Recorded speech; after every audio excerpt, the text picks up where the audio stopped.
Welcome back to the channel. Josh Helm here, and this week we're bringing you another Truck Talk series where we discuss things that you might want to know about. So if you've got some questions you want to put in the comments below, also if you don't want to miss one of these episodes, please subscribe to the channel as well. Hit the like button below.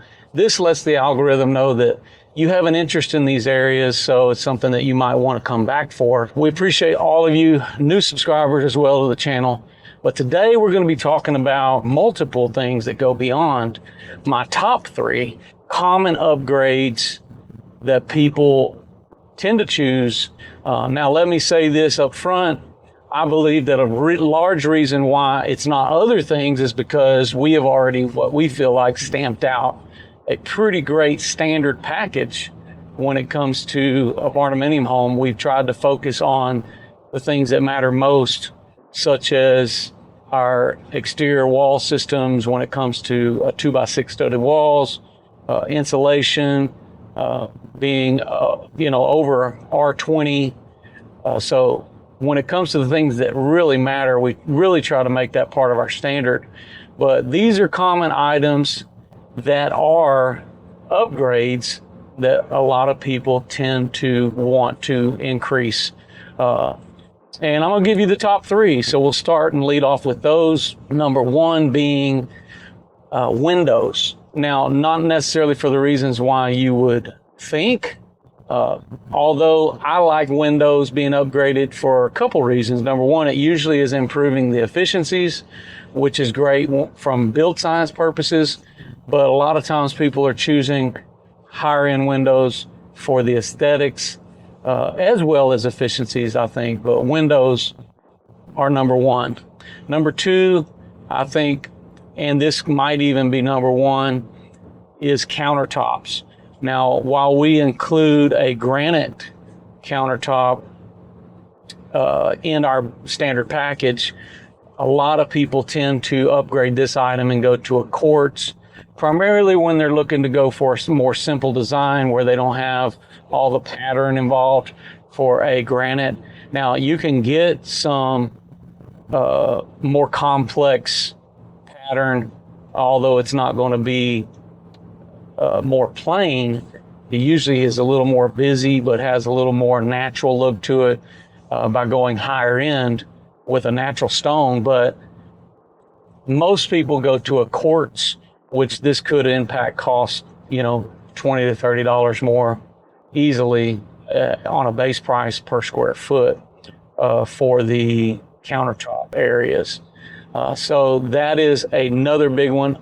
The other one that I would say is part of the top 3, and I went ahead and polled our team to ask them, and this is definitely one, is bonus storage extras, where people are trying to make use of the space, add a little bit more flooring space, add a little bit more area for storage or building up over a garage.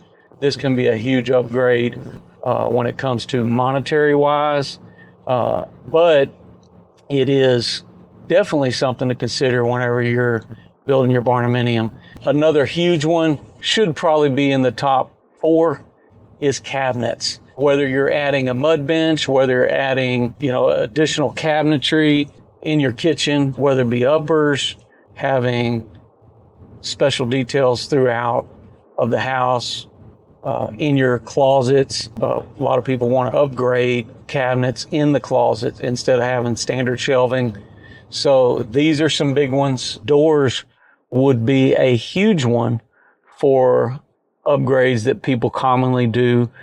Now, the sliding doors, the big multi-sliders, like we're doing in the King's Barndominium, that's an Anderson door. That's a pretty common upgrade for us, for people having more window space and getting a lot of versatility out of a door like that. So this is a common one that we see. Flooring. Now, I'm going to lump a couple of these together because flooring is a big one. People upgrading their flooring throughout the house, or maybe just adding tile in the bathrooms or laundry areas. This is a way that a lot of people upgrade on their builds, as well as maybe special detail tile in the showers and backsplashes. So that's, I'm kind of going to put all that into one, because that is a very common upgrade that we see on a lot of our builds. Now, we do include tile in our showers already, but we don't include tile floors in the bathrooms.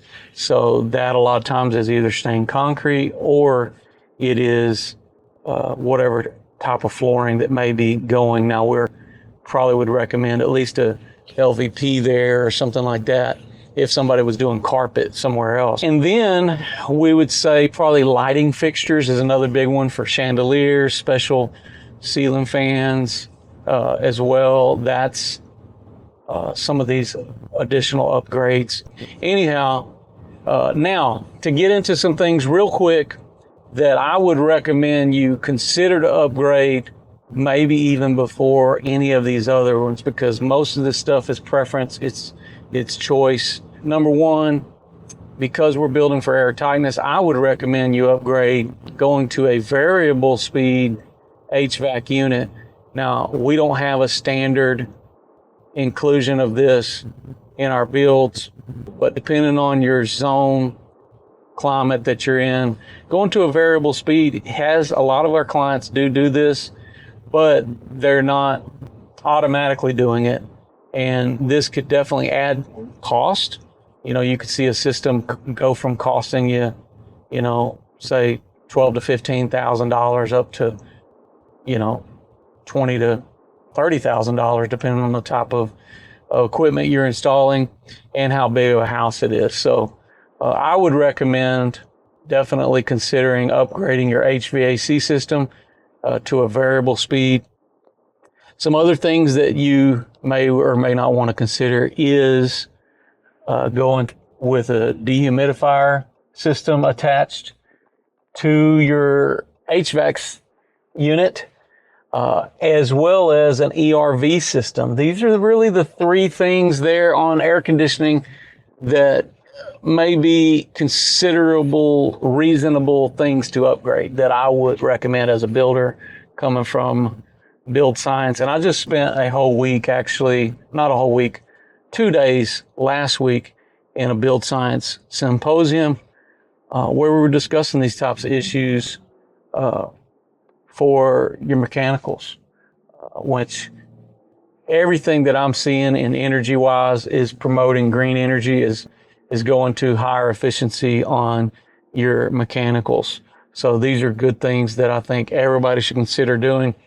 Another thing is getting away from any gas and going to all electric with all your mechanicals in the house, such as water heaters. Because of building for efficiencies, you're having low impact demand on that. And then lastly, I would say considering like secondary options for power, for generator, solar energy. I feel like these are big things that are to come in the future. So a lot there. I hope you guys enjoy this type of talk.